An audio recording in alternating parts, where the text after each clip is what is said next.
Spirit నుంచి ప్రముఖ నటి దీపికా పదుకోన్ తప్పుకోవడం వెనుక అసలు కారణాలపై వివాదం మళ్లీ తెరపైకి వచ్చింది. ఇటీవల ఓ ఇంటర్వ్యూలో మాట్లాడిన ప్రణయ్ రెడ్డి వంగ స్పిరిట్ కోసం వర్కింగ్ అవర్స్ వంటి అంశాలపై కూడా చర్చలు జరిగినప్పటికీ బడ్జెట్ పరిమితుల కారణంగా మరో హీరోయిన్ను ఎంపిక చేసినట్లు వెల్లడించారు.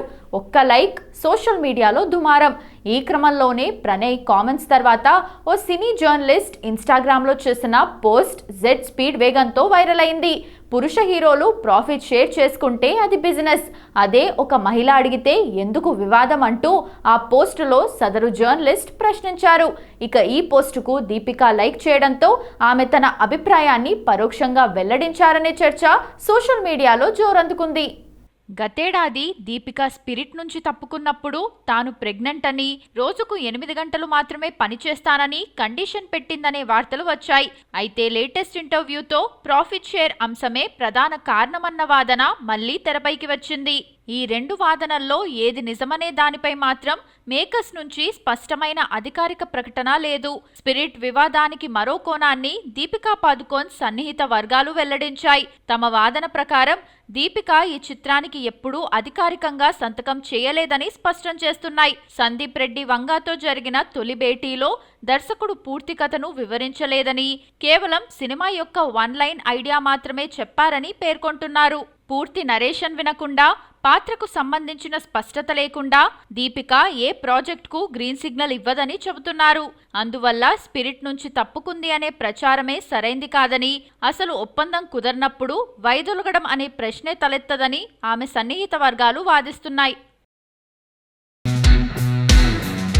ముగ్గురు కోతులు సినిమాపై టాలీవుడ్లో ప్రస్తుతం ఆసక్తికరమైన చర్చ నడుస్తోంది. జిఎస్ఆర్ క్రియేషన్స్ సమర్పణలో, స్కై ఫ్లేర్ నెట్వర్క్ సహ సమర్పణలో శోభారాణి గరిమెల్లా ఈ చిత్రాన్ని అత్యంత ప్రతిష్టాత్మకంగా నిర్మిస్తున్నారు. కార్తిక్ గరిమెల్లా దర్శకత్వం వహిస్తున్న ఈ మూవీకి సంబంధించిన ఫస్ట్ లుక్ పోస్టర్ను చిత్ర యూనిట్ విడుదల చేసింది. ఇందులో తేజ కొండపల్లి, గణేష్ బొడ్డా, దేవాంశ్ ముగ్గురు యువ హీరోలుగా ప్రధాన పాత్రల్లో నటిస్తుండగా వర్షికా పాసం హీరోయిన్ గా అలరించనున్నారు. టైటిల్ కు తగ్గట్టుగానే విభిన్నమైన అర్థాన్ని ఇస్తూ విడుదల చేసిన ఈ ఫస్ట్ లుక్ పోస్టర్లో ముగ్గురు హీరోలు విభిన్నమైన ఎక్స్ప్రెషన్స్ తో కనిపించి క్యూరియాసిటీని క్రియేట్ చేస్తున్నారు. ఈ చిత్రానికి ఎస్ సుహాస్ తనదైన శైలిలో సంగీతం అందిస్తుండగా, రాజ్ నోముల సినిమాటోగ్రఫర్ గా, జమీర్ షేక్ ఎడిటర్గా బాధ్యతలు నిర్వర్తిస్తున్నారు. విభిన్న కథాంశంతో వస్తున్న ఈ కామెడీ ఎంటర్టైనర్కు సంబంధించి మున్ముందు మరిన్ని ఆసక్తికరమైన అప్డేట్లతో ప్రేక్షకుల ముందుకు రానున్నట్లు మూవీ టీం ఎంతో కాన్ఫిడెంట్గా చెబుతోంది. అనుపమ పరమేశ్వరన్ తన ప్రేమికుడి టార్చర్ను మరోసారి బయటపెట్టారు. తమిళ హీరోతో దాదాపు 2 ఏళ్ల పాటు కొనసాగిన రిలేషన్షిప్ తన మానసిక, శారీరక ఆరోగ్యాన్ని పూర్తిగా దెబ్బతీసిందని ఆమె వెల్లడించింది. తాను స్త్రీగా పుట్టినందుకు అసహ్యించుకునేలా చేశాడని లేటెస్ట్గా ఒక ఇంటర్వ్యూలో వాపోయింది. ఆ హీరో క్రూరమైన ప్రవర్తనను అనుపమ బయటపెట్టింది. ఒకరోజు నాతో రెమోలాగా విపరీతమైన ప్రేమను చూపిస్తాడు, మరుసటి రోజే అపరిచితుల్లా మారి దారుణంగా హింసిస్తాడు. ఇక మూడో రోజు అంబీలాగా ఏడుస్తూ క్షమాపణలు కోరతాడు. అదొక ముగింపు లేని నరకపు సైకిల్ అంటూ ఆవేదన వ్యక్తం చేసింది. చివరికి ఆమె పీరియడ్స్ని, ఆఖరికి నటిగా తనకున్న గుర్తింపును కూడా హేళన చేస్తూ తాను స్త్రీగా పుట్టినందుకు అసహ్యించుకునేలా చేశాడని వాపోయింది. ఈ సమస్యలు తన కెరీర్ పైన ప్రభావం చూపాయని అనుపమ తెలిపింది. షూటింగ్లో ఉండగానే తన కుడి కన్ను అదుపు లేకుండా కొట్టుకోవడంతో షూట్ ఆపాల్సిన సందర్భాలు వచ్చాయని అనుపమ వెల్లడించింది.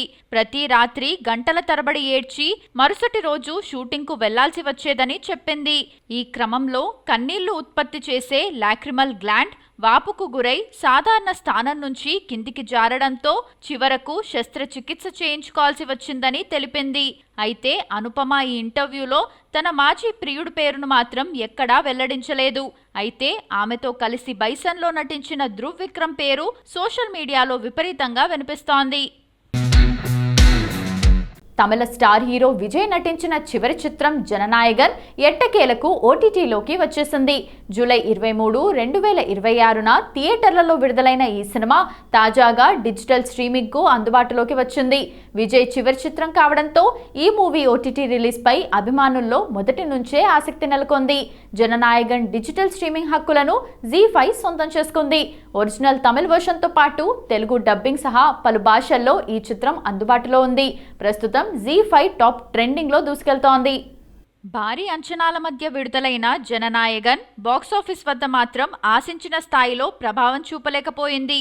పైరసీ లీకులు సినిమాకు ప్రతికూలంగా మారడంతో పాటు ఈ చిత్రం భగవంత్ కేసరి రీమేక్ అనే ప్రచారం తెలుగు రాష్ట్రాల్లో సినిమాపై ఆసక్తిని కొంత తగ్గించింది. అయితే తమిళనాడులో విజయ్కు ఉన్న భారీ క్రేజ్ సినిమాకు కలిసొచ్చింది. అక్కడ మంచి వసూళ్లు రాబట్టిన ఈ చిత్రం ప్రపంచవ్యాప్తంగా సుమారు 321 కోట్లకు పైగా గ్రాస్ వసూలు చేసినట్లు సమాచారం. బాక్సాఫీస్ ఫలితం ఎలా ఉన్నప్పటికీ విజయ్ కెరీర్లో చివరి చిత్రంగా జననాయగన్ అభిమానులకు మాత్రం ప్రత్యేకంగా నిలిచిపోయింది.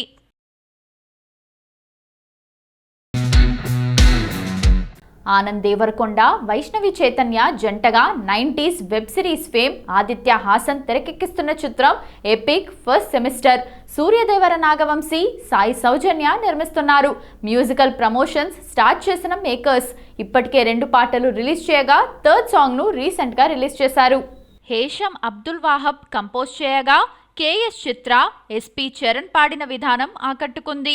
కుశలమా అంటూ అడిగే అతడి కౌగిలింత, కుశలమే అంటూ పలికే ఆమెలోని చింత, మనసులో మాట అర్థమయ్యేంత చనువు ఉన్నదంట, మనసా వాచా అంటూ శ్రీహర్ష లిరిక్స్ రాయగా పాటలో హీరో హీరోయిన్ మధ్య ప్రేమ అనుబంధాన్ని చూపించిన విధానం ఆసక్తిని పెంచింది. సెప్టెంబర్ 11న సినిమా విడుదల కానుంది.